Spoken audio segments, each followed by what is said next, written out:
Saludos apreciados, amados que nos miran a través del Facebook del Centro Mundial de Adoración. Es un gusto contar una vez más con esta oportunidad para poder llegar hasta ustedes y seguir adelante con esta escuela que el Señor nos ha permitido llegar ya ahora a la cuarta clase. Hoy tenemos la cuarta lección acerca de las parábolas de Jesús. Como ha podido notar, estas clases anteriores hemos querido ir poniendo un fundamento acerca de la sabiduría de Dios. Una sabiduría que está por encima del conocimiento del hombre. Una sabiduría que excede en mucho toda la ciencia, todo el conocimiento, toda la inteligencia que el ser humano pueda creer, tener en sí mismo. Y cómo ese pensar de Dios, esa sabiduría de Dios está muy por encima de la nuestra. Y ver cómo precisamente Jesús planeó el uso de parábolas en medio de un ambiente, diríamos, hostil por la religiosidad, en medio de un ambiente plagado por conceptos, por modelos religiosos que estaban permeando la mente, que estaban afectando el ambiente y que buscaban precisamente poner una y otra vez tropiezos a la sobrenaturalidad de Dios. Y ante ese panorama surgen las parábolas como una forma en la que Jesús venía a enseñar las verdades del reino, como una forma en la que Jesús venía a poner de manifiesto la verdad de Dios al corazón de aquellos que tenían la disposición, la mansedumbre, la fe de acercarse a Jesús con mansedumbre, con humildad, en búsqueda de un milagro y en búsqueda de verdaderamente tener acceso al reino de Dios. Hoy vamos a continuar con algunos detalles. Le hemos puesto a esta clase parábolas de lo simple a lo profundo. Otros detalles y definiciones. Vamos a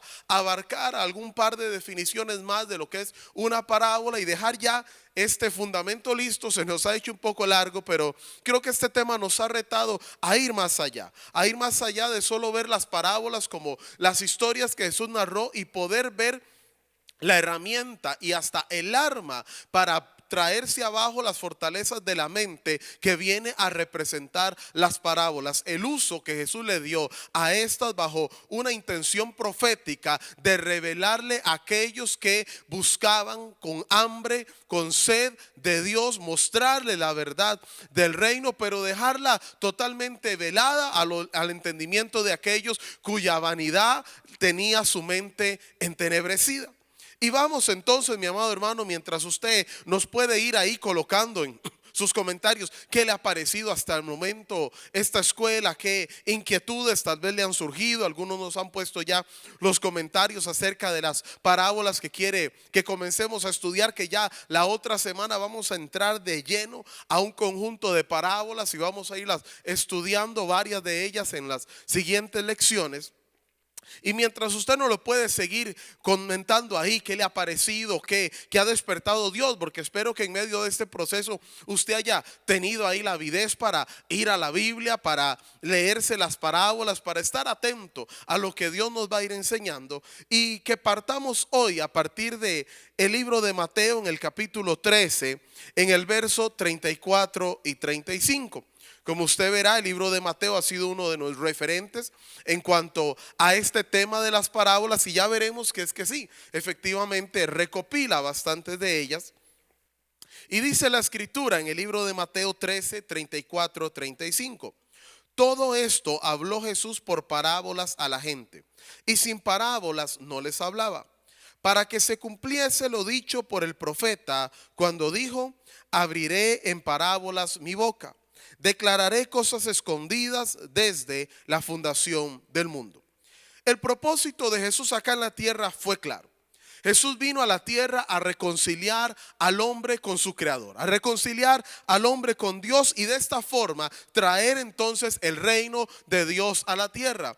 Cuando Jesús le enseña a sus discípulos a orar y les dice: mire, cuando oren lo harás de esta forma: Padre nuestro que estás en los cielos, santificado sea tu nombre. Y él le dice: vénganos tu reino. Jesús está haciendo una clara alusión a su propósito acá en la tierra, el cual era salvarnos, el cual era redimirnos, el cual era reconciliarnos en esa relación con el Padre, y el cual era traer el reino de Dios a la tierra. Jesús era la imagen de Dios. Jesús era la manifestación, la revelación de Dios en medio de la tierra, con el propósito claro de establecerlo, con el propósito claro de evidenciarlo, de manifestarlo.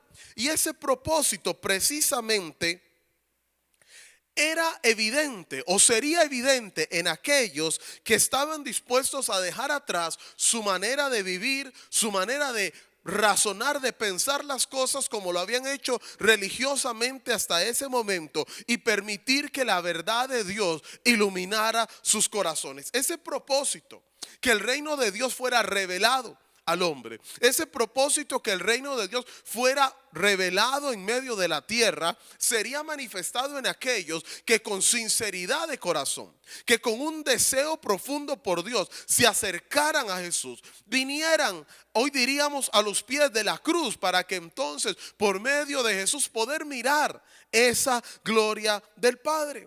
El apóstol Pablo, ¿sabe?, nos hace una clara alusión, y una muy fuerte, diría yo, alusión acerca de esto, acerca de cómo aquellos que no teniendo esa sed por Dios, aquellos que anclados en su propio raciocinio, aquellos que queriendo mantenerse en la vanagloria de su conocimiento, no podrían entonces mirar claramente las verdades de Dios. Y Pablo señala en 2 de Corintios 10:5 lo siguiente. Él decía: derribando argumentos y toda altivez que se levanta contra el conocimiento de Dios, y llevando cautivo todo pensamiento a la obediencia de Cristo.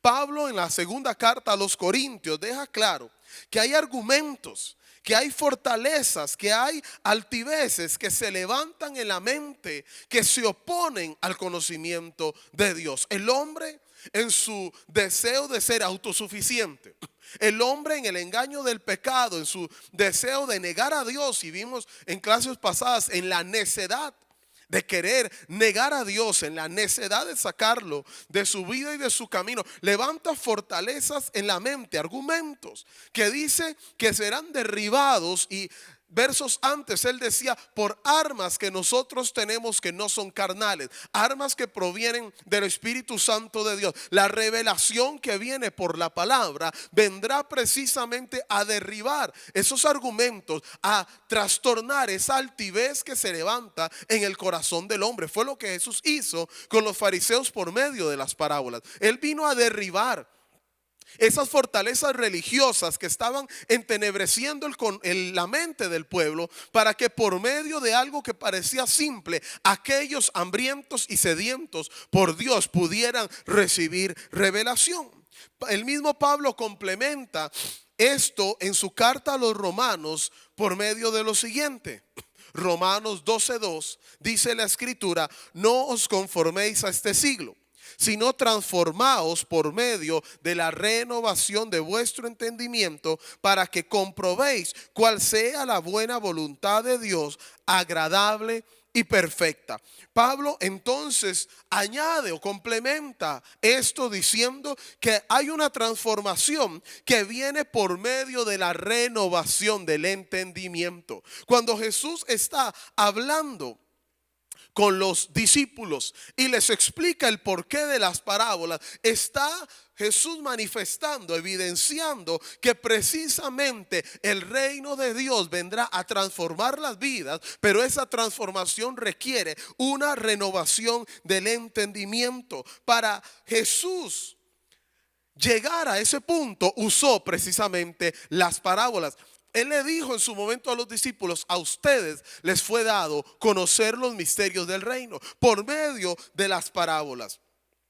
Ese cambio en la forma de percibir cotidianamente las cosas, cuando Jesús empieza a hablar por medio de parábolas, tomando elementos sencillos, cotidianos, elementos simples del día a día, para por medio de ellos manifestar, poner en evidencia una verdad de Dios y del reino, estaba precisamente dándole un giro al entendimiento, tratando de darle un giro a la manera habitual de pensar, para que pudiéramos ver cómo a través de lo creado Dios había ya manifestado su poder y su deidad, de lo cual ya hablamos bastante en las dos clases anteriores.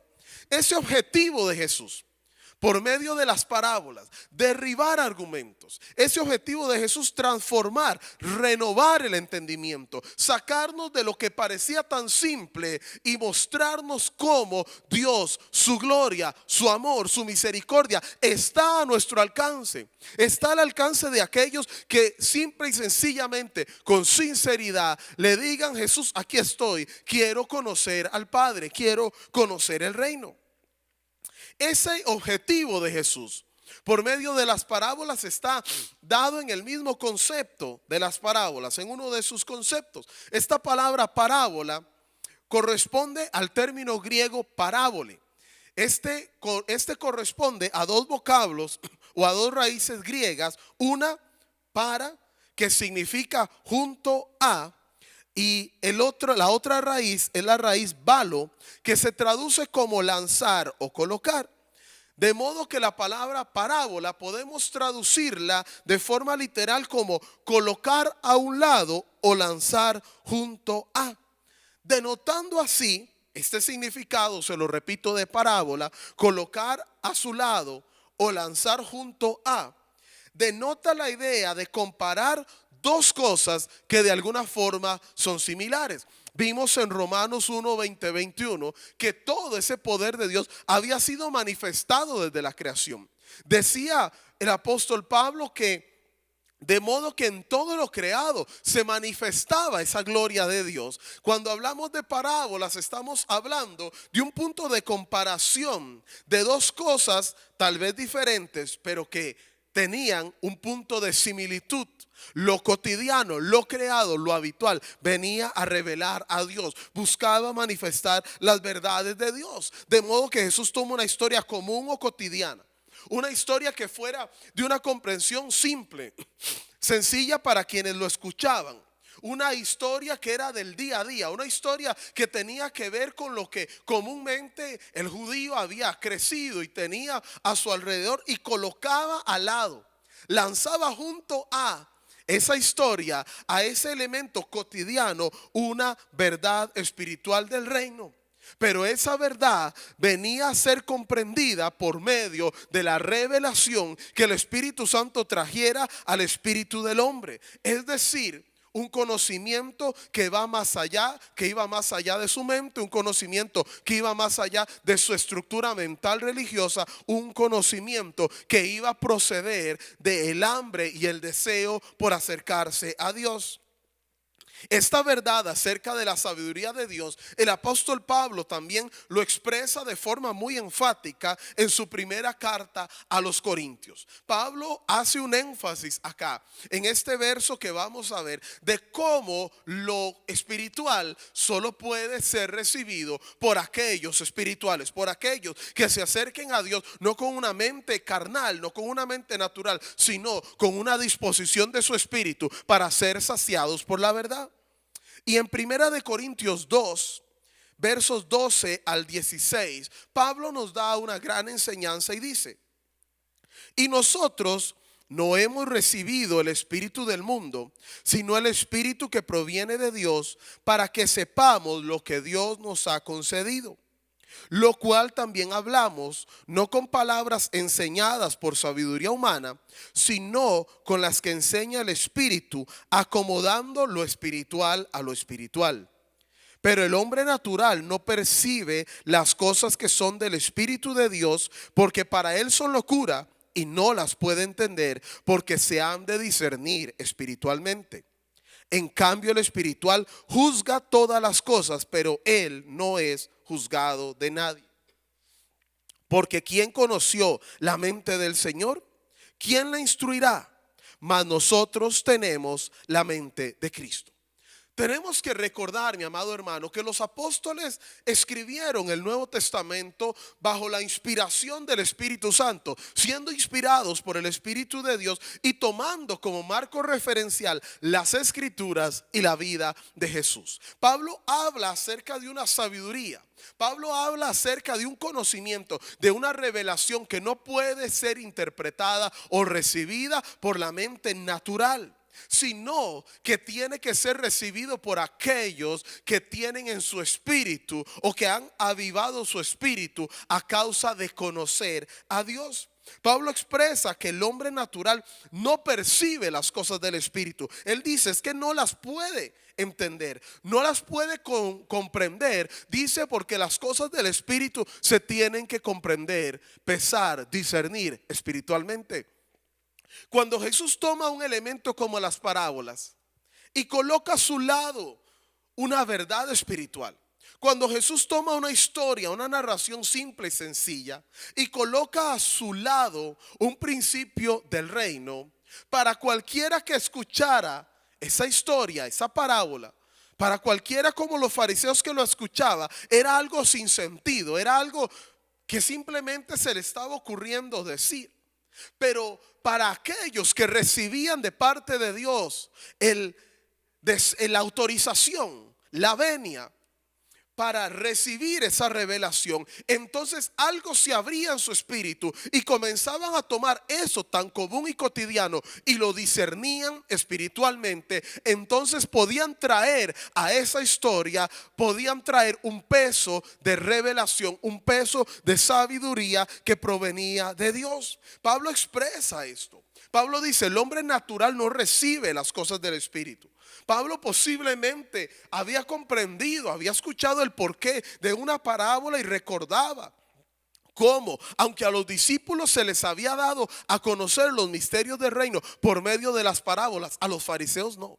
A ellos no les había sido permitido porque ellos todo lo pesaban naturalmente. Ellos pretendían conocer los misterios del reino de una forma carnal, natural, religiosa, y no era posible. Pero Pablo aún añade y dice que el espiritual juzga todas las cosas, pero él no es juzgado por nadie.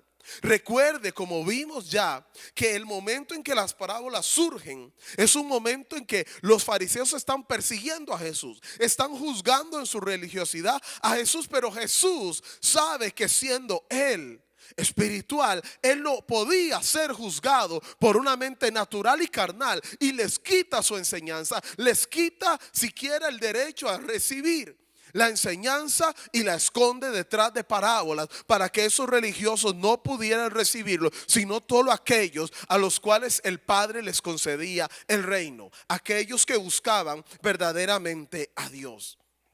Es bien maravilloso, mi amado hermano, cómo esta verdad de Dios se va manifestando a través de la escritura.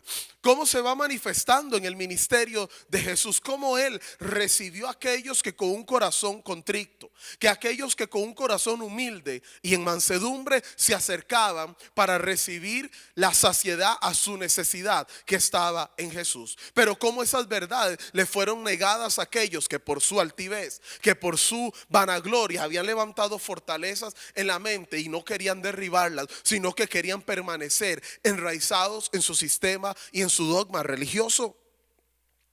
En el hebreo, mi amado hermano, para hacer referencia también a otra definición de parábolas y poderle dejar en esta clase el concepto, ojalá y bien amarrado todavía.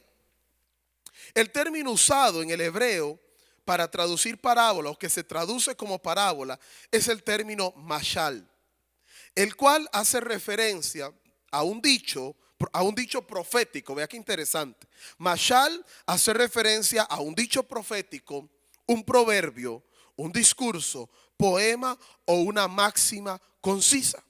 Esta palabra mashal se usa cerca de 40 veces en el Antiguo Testamento en alguna de estas connotaciones. Muchas veces que se usó esta palabra no se tradujo como parábola, sino que se tradujo como proverbio, se tradujo como discurso.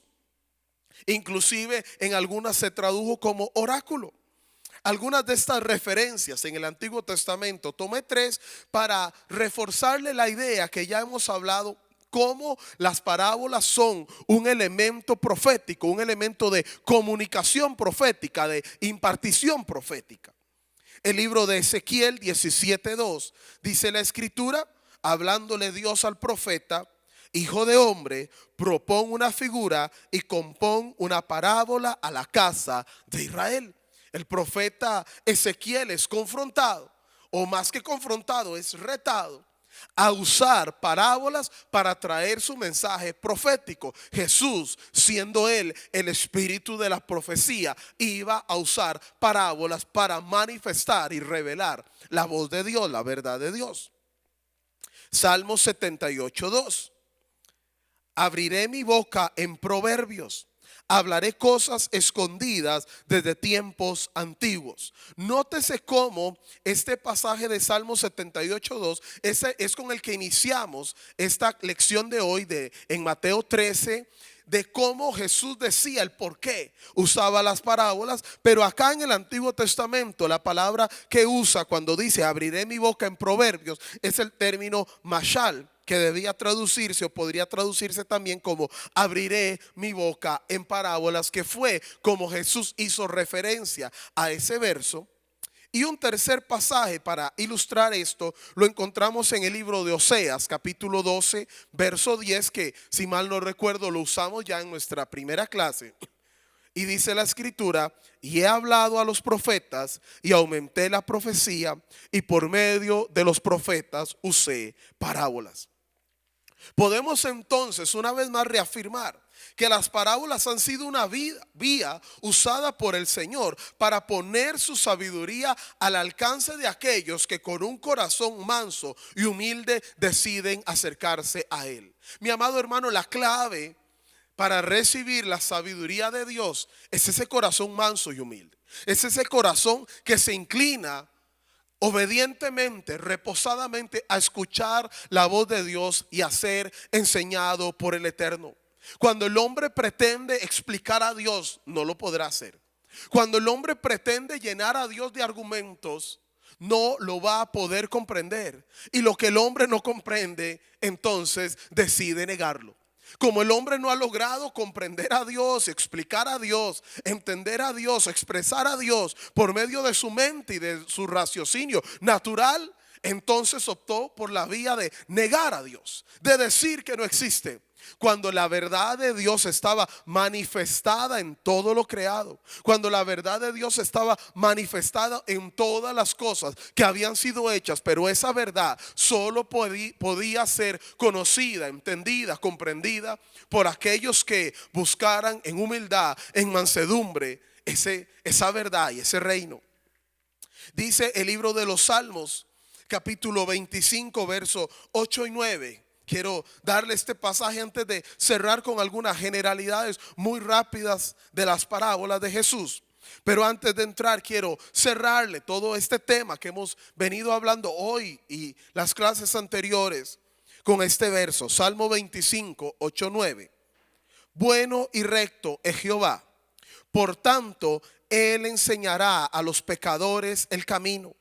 Encaminará a los humildes por el juicio y enseñará a los mansos su carrera. Vea, mi amado hermano, qué gloriosa es la misericordia y la sabiduría de Dios. Los fariseos juzgaban a Jesús. Le decían: te sientas con pecadores, andas con gente que tiene malos caminos, cuando Dios había dicho en su palabra que Él enseñaría a los pecadores el camino.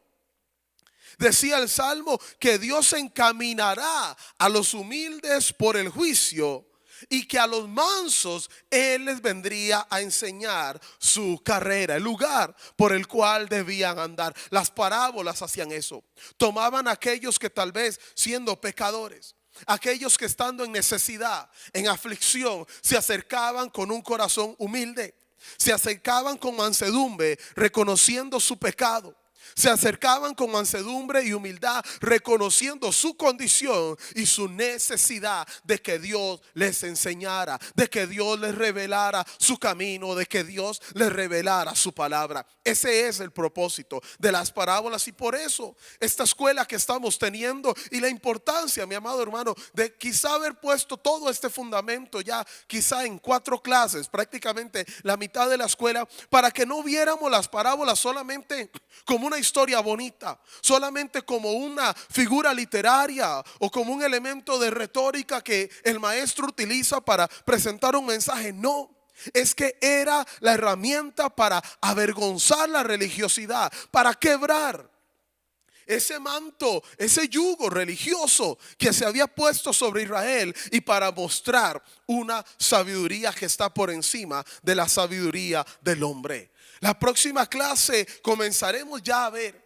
algunas de esas enseñanzas, comenzaremos a ver algunas de esas parábolas ya un poco más a detalle, pero bajo este fundamento, bajo este cimiento. El propósito de Dios era, en las parábolas, era poner al alcance de aquel que era pecador, de aquel que estaba quizá totalmente vetado de la sabiduría humana, de la altivez y del orgullo de la sabiduría del hombre, poner a su alcance la sabiduría que sobrepasa todo conocimiento. Algunas generalidades de las parábolas de Jesús se las digo muy rápidas para cerrar esta clase y poder ya entrar la próxima semana de lleno en el tema de estas historias. Depende del tipo de conteo que realicemos. Jesús enseñó entre 40 y 50 parábolas. Esto porque algunas expresiones, como aquella famosa de médico, cúrate a ti mismo, algunos consideran que fue una parábola, que fue una expresión, un proverbio. Y ya vimos que en el hebreo una traducción de la palabra parábola era proverbio. Algunos las cuentan, las consideran, algunos de este tipo de propuestas, de máximas que expone Jesús, lo cuentan como parábolas. Pero podríamos entonces decir que oscilan entre 40 y 50 parábolas, todas repartidas en los evangelios sinópticos, Mateo, Marcos y Lucas. Es decir, que no hay ninguna registrada en el libro de Juan. En el evangelio de Juan, usted lee el evangelio de Juan y no registra ninguna parábola. Todas quedaron registradas en los evangelios sinópticos. El evangelio de Marcos registra solamente 6 parábolas, de las cuales la que se narra en Marcos 4, 26 al 29 sobre el crecimiento de la semilla mientras el hombre que la plantó duerme, solamente se registra en el libro de Marcos. O sea, de esas 6, Marcos contiene una parábola que solo él narra. Las otras 5 sí son también narradas en Mateo o en Lucas. Mateo hace un relato más rápido de las parábolas de las parábolas. Mateo hace relatos más cortos, más concisos, más precisos, podríamos decir, mientras que Lucas hace una exposición más detallada de las historias y de los personajes. Podríamos decir que Mateo nos presenta un boceto a blanco y negro, mientras que ya Lucas nos lo presenta con color. Lucas nos da más detalles de algunas de estas parábolas.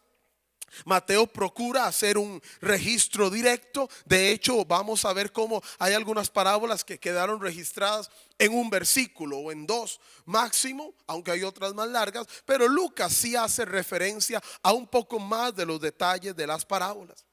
Como vemos entonces, para cerrar esta clase de hoy, mi amado hermano, este camino de las parábolas es una senda de sabiduría de Dios, la cual podemos transitar gracias a su eterna misericordia. Estamos acá y conoceremos esas verdades del reino a causa de la obra que el Espíritu Santo viene a hacer en nuestra mente para transformarnos, para renovarlos, para traer una renovación a todo nuestro espíritu y a todo nuestro entendimiento. Mi amado hermano, y quería dejarle una tarea esta semana. Mire, creo que nunca le he dejado tareas. Hoy le voy a dejar una tarea.